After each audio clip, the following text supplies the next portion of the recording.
In today's presentation, we will discuss what exactly is an e-signature and why handwritten signatures are still important today. But before we go any further, let me introduce myself and my institute. My name is Nikolaos Kalantzis. I have a BSc in physics, a postgraduate diploma in forensic science, an MSc in question documents, and a diploma in question document examination from the Forensic Science Society.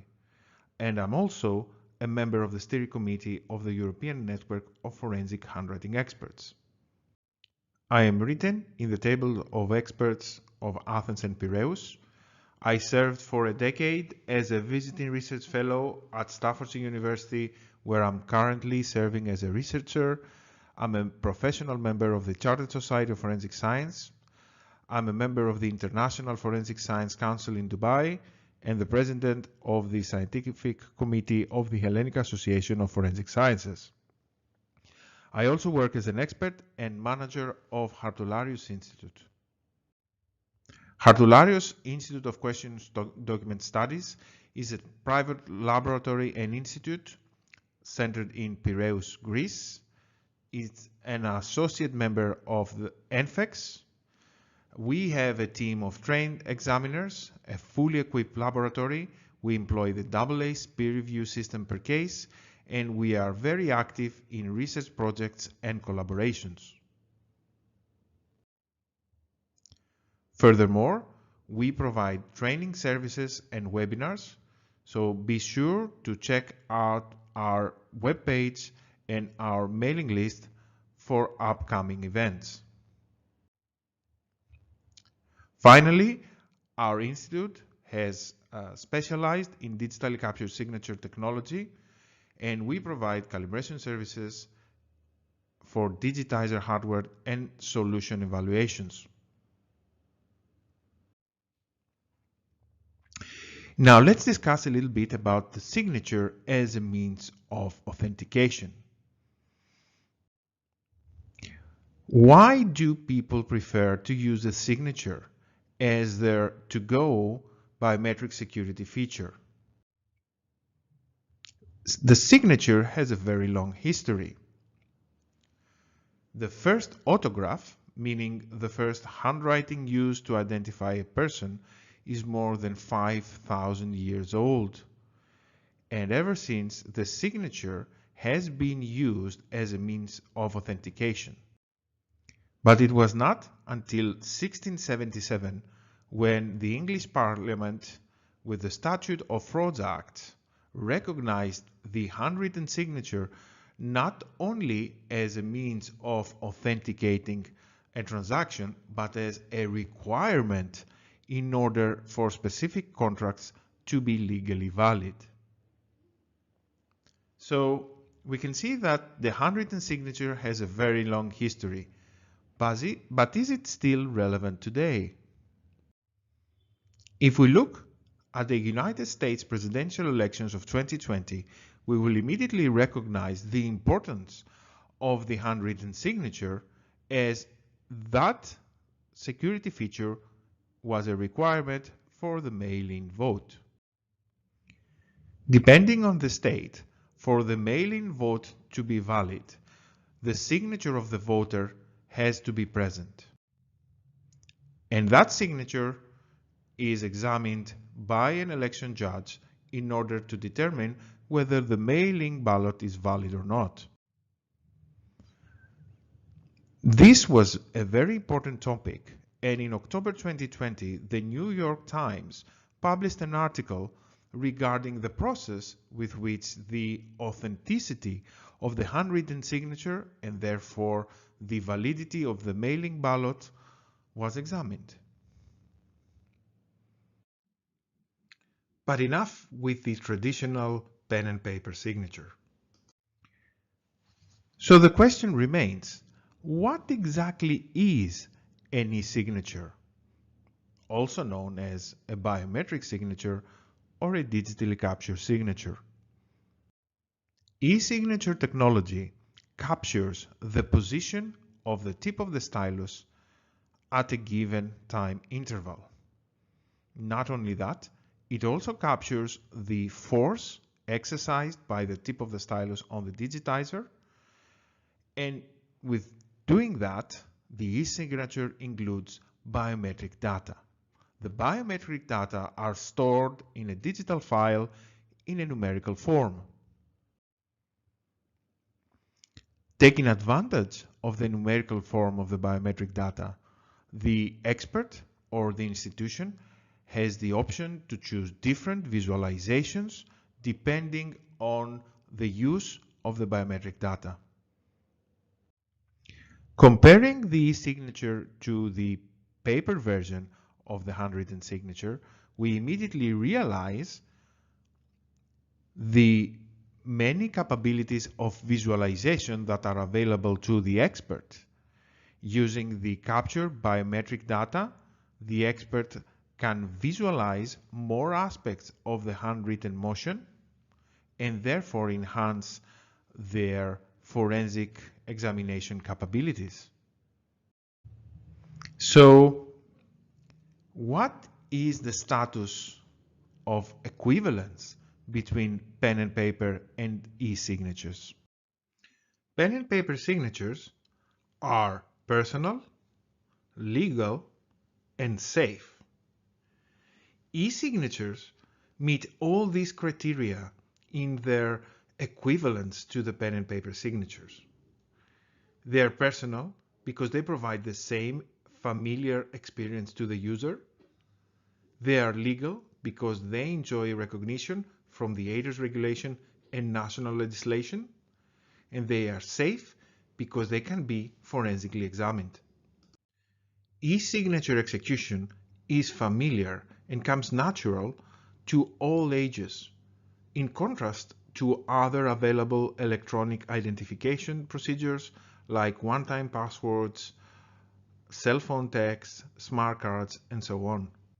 The execution of an e-signature provides the same familiarity as signing with a normal liquid ink pen, and that is without sacrifice to security.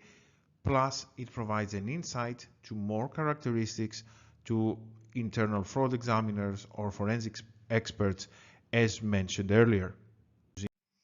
Of course, there is national legislation, depending on the country, that deals with these signatures. But in the European area, we have the ADRS regulation that dictates the requirements and the status of different types of electronic signatures. The ADRS regulation states that an electronic signature can be a PIN code, a one-time password, email signatures, electronic identity cards, scanned signatures, symmetric or public key cryptography, and biometric signatures, meaning e-signatures. It is very interesting to see how the ADRS regulation uses the handwritten signature as the standard for validity and legality, as described in Article 25, Paragraph 2. A qualified electronic signature shall have the equivalent legal effect of a handwritten signature. Further down, on Article 26, Requirements for Advanced Electronic Signatures, it is stated that the advanced electronic signature must meet the following requirements: that it is uniquely linked to the signatory, that it is capable of identifying the signatory, and that it is created using electronic signature creation data that the signature can, with a high level of confidence, use under his sole control. Those 3 out of the 4 requirements apply only to the biometric signature, by the nature of the biometric signature. We also need to mention at this point that the ADRS regulatory framework is under review. The open consultation period was from 24th of July until the 2nd of October of 2020, and we are waiting to see what the review will be. In my opinion, this proves the importance of the electronic signature situation and the recognition of that importance from the European Union perspective. In the European area, we have the European Network of Forensic Science Institutes, also known as ENFSI. ENFSI is consisted of different working groups depending on the forensic discipline. The working group that deals with handwriting and signatures is called ENFEX, European Network of Forensic Handwriting Experts. And just like the other working groups, ENFEX has composed a best practice manual for the forensic examination of handwriting. The recent update, the edition 3 of the best practice manual for the forensic examination of handwriting, which became publicly available on the 18th of January 2021, includes Appendix number 5. Appendix number 5 was written by the members of the STEFA Group 8 research group and consists of a detailed methodological approach on the examination of authenticity of e-signatures. The inclusion of this appendix to the latest version of the best practice manual completes the circle, as now the forensic expert has the tools to examine the authenticity of the e-signature just like he did for the pen and paper signatures for so many years. So it is safe to say that the e-signature is the future, but the future is now. Recently, Wacom provided their EMR sensor technology to well-established pen manufacturers. This led to the creation of devices like the Lamy All-Star Black EMR pen, the Mitsubishi Hi-Uni digital pencil, and the studless Norris digital pencil that have the Wacom EMR sensor embedded in them. These devices have a very large range of compatibility and interoperability. Our laboratory has been exploring this aspect and calibrating some of them.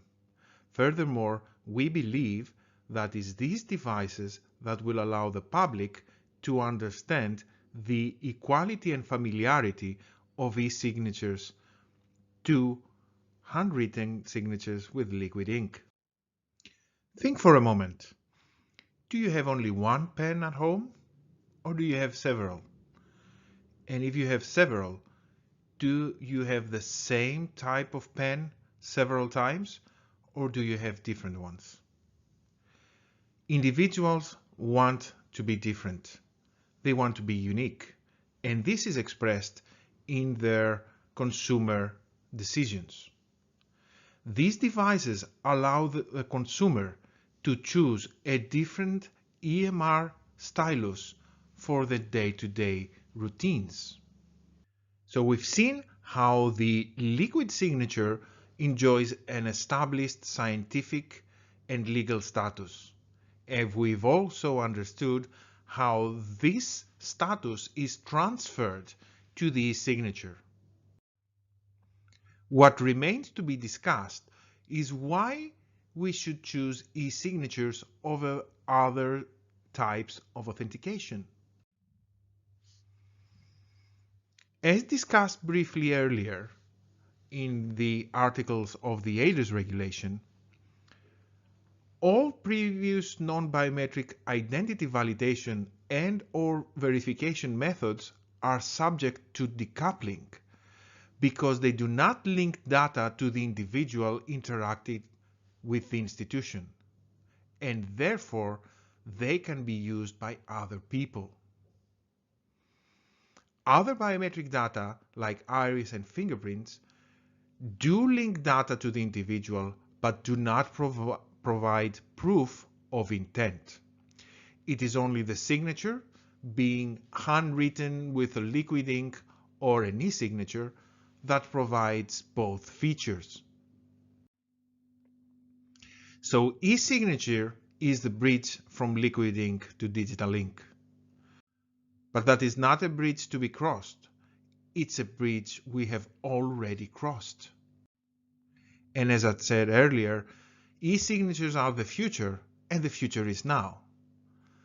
This is me signing for the renewal of my cell phone contract using an Lamy All-Star EMR pen on a Wacom STU530 digitizer. The future is now. Thank you very much for your attention. I hope this video helps you demystify and understand the e-signatures and their importance in our day-to-day business. Thank you very much.